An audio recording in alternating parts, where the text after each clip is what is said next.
Hi guys, welcome back. I am here today to make bagels. Bagels are by far my favorite breakfast item, and when I went gluten-free 3 years ago, it was one of the things I missed the most. So once I discovered that I am able to tolerate gluten in the form of sourdough, I jumped on the bagel train pretty quickly, but I was very intimidated by the process. Making the dough, shaping it, boiling it, baking it, it sounded like a lot, so I was intimidated, but I did it, and I absolutely love sourdough bagels. So I'm hoping that by walking you through the process today, you will be able to conquer your fears and give it a try. So I use the Farmhouse on Boone recipe. I use her recipes for almost everything, so I'll put those in the link below. And today I will just walk you through the process. So this process is easiest done with a mixer. You can do it by hand, but it will take a lot of strength, so I strongly recommend using a mixer if you can. So we're going to start with half of a cup of sourdough starter, and then 1 cup of water. Same rule applies as my last video with water. You want it to be as least chlorinated as possible. So I have a pitcher that I keep on the counter. It is tap water, but the chlorine dissipates when you allow it to sit. So this is 1 cup. Follow that with 2 tablespoons of honey or maple syrup, 2 teaspoons of salt. So the recipe uses 4 cups of flour, but you want to start with just 2 cups. This is a very stiff dough, which is why I recommend a mixer. So you want to add 2 cups, allow it to mix for about 10 minutes until it's well incorporated, and then you slowly add the other 2 cups.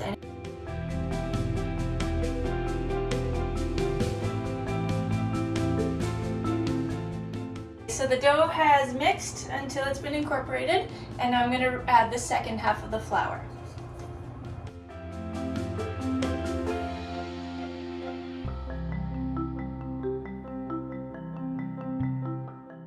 Alright, so the dough is finished mixing. It's been in there about 10 minutes. It is a very tough dough, as I mentioned, so my mixer was working hard. Just a note, if you are using a mixer, check the temperature once in a while because they do overheat. I had that a few weeks ago and it just shut down in the middle of a batch, and I thought I killed it, but it turns out they have a built-in setting that shuts down if they're too hot. So just check it once in a while it's mixing, and give it a few minutes of a break if it needs. Mine's usually okay for bagel dough, but depending on the density, it might need some help, so just be aware of that. So this is kind of what the texture is like. It's really thick, very different from bread dough. And now we're going to leave it to rest for 8 to 12 hours. I'm actually going to put mine in the fridge overnight because I need more time, but 8 to 12 hours at room temperature. And you want to cover it with a damp towel, because otherwise the dough will form a tough skin on it. So now the dough has had time to rest. Because it is such a dense dough, it won't necessarily rise too much. So the next step is shaping. So this recipe makes 8 bagels. I usually double it, but I didn't today. So what we're going to do is cut our dough into 8 equal pieces.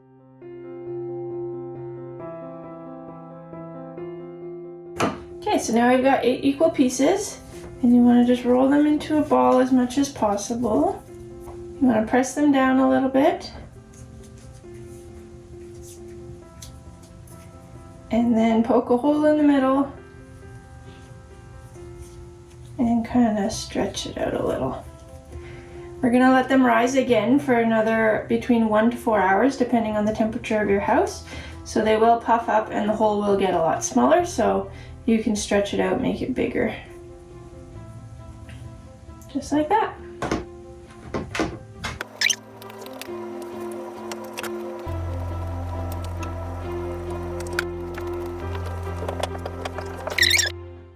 Okay, so now I've shaped all my bagels. They will rise over the next 1 to 4 hours. My house tends to be a bit cooler, so I'll probably do about 3 hours. And then we will boil them, and then we will bake them, and they'll rise even more at that stage. So They look pretty small right now, but they will get bigger, and yeah, now I'm gonna let them rest. Now that the bagels have risen, it is time to boil them and then bake them. So I have my oven preheating to 425. I have a large pot of water boiling, and I will add some baking soda and sugar to the water, and that helps form the nice crust on the bagels. So I will boil them, usually about 4 at a time. You don't want it to be too overcrowded, for 1 minute, and then flip them 1 more minute, and then you remove them from the water, shake off the extra water, dip it in the toppings if you're doing any. Once they're all boiled, we will bake them for 20 to 25 minutes, and again, that's on 425 degrees.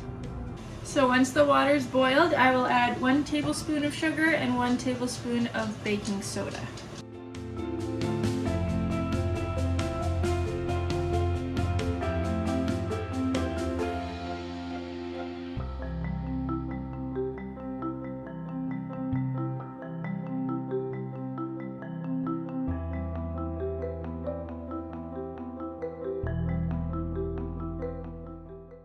As you're boiling them, the bagels will start on the bottom and then they will float to the top.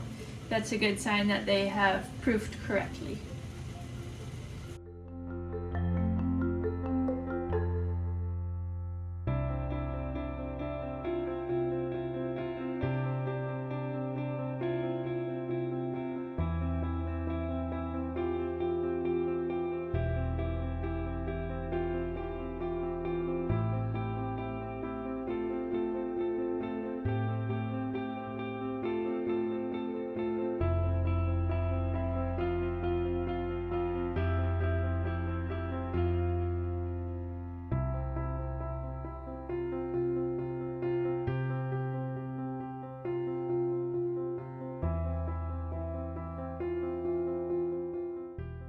Alright, so that's the boiling process.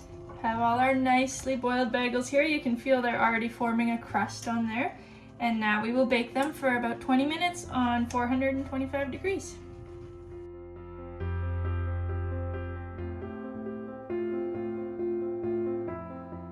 There we go. There is your homemade sourdough bagels. I hope you enjoyed this tutorial.